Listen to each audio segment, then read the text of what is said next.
Muito bem, assim que clicamos sobre o instalador, é exibida a tela de boas-vindas do Setup Wizard. Esse sistema irá auxiliar na instalação do software. Para começar, leve o cursor do mouse até o botão Next e dê um clique sobre ele. Nessa etapa, temos acesso à licença de uso do software. O documento é redigido em inglês, mas você pode copiar todo o conteúdo desse bloco de texto e fazer a tradução do mesmo através de alguma ferramenta de tradução, como o Translate do Google. Aconselho que faça a leitura da licença se desejar utilizar a ferramenta para trabalho. Caso a utilize apenas para aprendizado, isso não será necessário. Para aceitar os termos do contrato e avançar com a instalação, dê um clique sobre o botão. Aqui o instalador fornece uma lista de componentes que podemos escolher para a instalação. Ótimo! Estamos quase terminando a instalação. Nessa etapa, devemos selecionar o local onde o programa será instalado.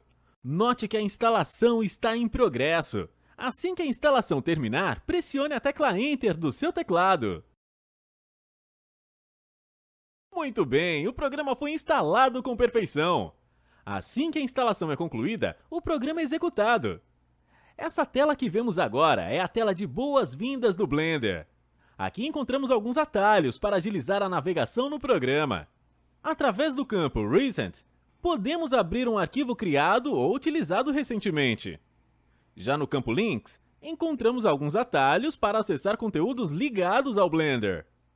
Note que entre esses links encontramos um chamado Manual. Acessando esse site, você encontrará o manual de usuário. Note que, por padrão, o manual é apresentado em inglês. Porém, temos a opção de alterar o seu idioma. Para isso, leve o cursor do mouse até a área levemente destacada na cor verde e dê um clique sobre ela. Perfeito! Perceba que temos muitas opções de idioma disponíveis aqui. Leve o cursor do mouse até a opção Português. Ótimo! Veja só quanta informação que temos aqui. Todo o conteúdo do manual é dividido em tópicos. Toda vez que precisar tirar alguma dúvida ou quiser se aprofundar em um determinado assunto, acesse esse link. Aconselho que esta página esteja entre a sua lista de favoritos. Estude tudo o que for possível sobre o assunto. Bom, agora vamos conhecer um pouco da interface do Blender.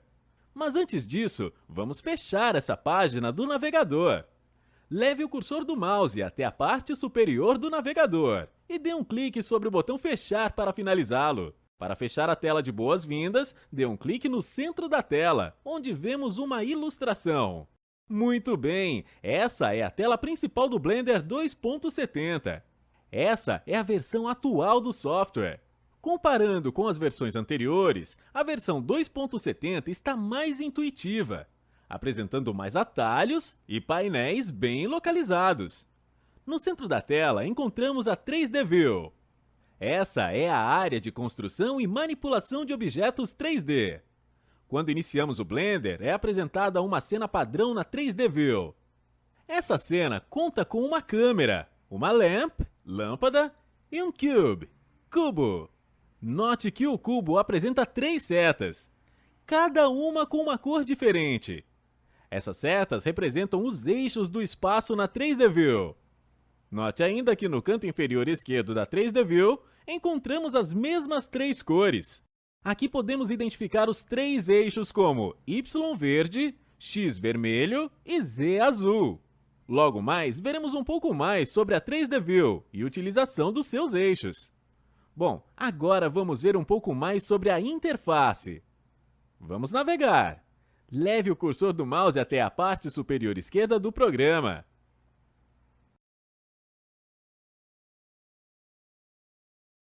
Ótimo! Note que existe uma área destacada no momento. É sobre esse pequeno grupo de painéis que iremos falar agora. Perceba que existem diversas abas verticais no lado esquerdo da área destacada. Cada um desses painéis dá acesso a um grupo específico de modificadores e ferramentas. Os painéis disponíveis aqui são Transform, Add Primitive, Relations, Animation, Rigid Body Tools e Grease Pencil. Essa disposição de ferramentas e recursos é uma novidade dessa versão do Blender. Os comandos que antes só eram acessíveis através de janelas e atalhos, agora estão disponíveis ao alcance da visão. Claro que quando atingimos certo nível, é muito mais interessante trabalhar com atalhos. Porém, se você está iniciando ou se sente mais confortável com a utilização de menus, essa é uma ótima pedida. Através dos painéis disponíveis aqui, podemos criar objetos, alterá-los, duplicá-los, criar grupos de objetos, fazer relacionamento entre eles, inserir um quadro de animação, entre outros. Muito bem, note que do lado direito da tela também encontramos alguns painéis. Iremos analisar esses painéis também. Porém, antes disso, vamos liberar um pouco de espaço em nossa área de trabalho. Para isso, leve o cursor do mouse até a parte inferior da tela do programa e dê um clique sobre a opção View.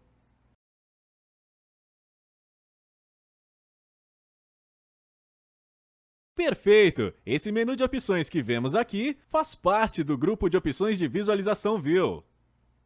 Aqui definimos o alinhamento da visualização, o ângulo em que a cena será exibida em nossa tela e o modo de visualização. Note que na parte inferior dessa lista de opções, existem duas opções com pequenas caixas brancas. Essas opções fazem referências aos painéis ativos no lado esquerdo e direito da tela. Podemos fazer com que eles sejam exibidos ou não. Isso pode ser feito utilizando-se o menu de opções View, ou através das teclas de atalho T e N. O grupo de painéis que vimos anteriormente é chamado de Tool Shelf, prateleira de ferramentas, ativado através da tecla de atalho T. Já o painel de opções da direita é chamado de Properties, propriedades, ativado através da tecla N. Vamos recolher a prateleira de ferramentas? Para isso, leve o cursor do mouse até essa opção e dê um clique sobre ela. Ou, se preferir, pressione a tecla T do seu teclado. Note que existem dois pontos marcados em sua tela. Leve o cursor do mouse. Muito bem! Como podemos avaliar, esse painel é muito extenso. Temos acesso a propriedades e modificadores de elementos e da cena. Note ainda a área de painéis. É dividida em duas partes. A parte superior é chamada de Outliner. Nesse painel, temos uma exibição de todos os componentes da cena, organizados em forma de organograma. Logo, na parte superior do painel, encontramos uma série de ícones pequenos. Clicando sobre eles, temos acesso a configurações específicas de cada elemento de cena. Veremos em mais detalhes algumas dessas opções mais à frente. Bom, agora que tal conhecermos o painel de propriedades? Mas antes disso, vamos diminuir o tamanho do painel. Agora pressione a tecla N do seu teclado para abrir o painel de propriedades do Blender. Ótimo! Esse que você vê em destaque em sua tela é o painel Properties. Através desse painel é possível configurar e alterar as características de um objeto. Alguns dos itens disponíveis aqui também estão linkados no painel Tool Shelf. Aqui encontramos opções relacionadas à localização dos objetos, sua posição, escala, o display da cena, posição do cursor 3D, entre outros. No momento, não iremos alterar nenhuma dessas opções, então vamos recolher o painel. Para isso, pressione novamente a tecla N do seu teclado. Bom, agora já conhecemos um pouco dos painéis do Blender. Vamos então passar para outro assunto. Lembra-se que no início da aula falamos sobre as diversas funções que o Blender pode executar? É sobre isso que vamos falar. Nesse momento, estamos trabalhando no modo Render, ou seja, no motor de renderização do Blender. O modo Render é utilizado para criar animações e composições de imagens 3D. Vamos ver quais são as demais opções disponíveis? Note que na parte superior da tela do programa existe um campo levemente destacado. Leve o cursor do mouse até ela e dê um clique para... Muito bem, veja que existem 3 opções disponíveis aqui. O Blender disponibiliza 3 modos diferentes de trabalho: Blender Render, Blender Game e Cycles Render. Como havíamos dito, o Blender Render é utilizado para renderizar animações e composições de objetos 3D. O Blender Game é o motor de jogos disponibilizado Blender Foundation, o alvo de nossos estudos nesse curso. O último recurso disponível aqui é o Cycles Render. Essa é uma engine de renderização em tempo real. Ela simula todas as variáveis de uma animação no próprio ambiente de criação. Quando estivermos trabalhando com a visualização e os testes dos jogos, utilizaremos a opção Blender Game. Dê um clique sobre ela para ver o que ocorre. Ótimo! Note que algumas das opções da tela foram alteradas. Do lado superior esquerdo do programa, agora existe uma opção com rótulo Game. Dê um clique sobre o menu Game para vermos as opções disponíveis nele. Certo! Note que existem algumas opções disponíveis para a marcação. Através delas, confirmamos a visualização de determinados elementos. A opção que mais utilizaremos durante o curso será a opção Start Game Engine. Não iremos ver essa opção ainda. Tenha paciência e logo você verá esse recurso em ação. Agora, leve o cursor do mouse novamente até o seletor de Engine e dê um clique sobre ele.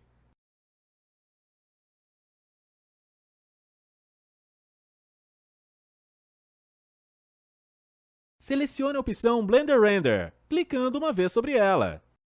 Ótimo! Perceba que existe uma área destacada no momento.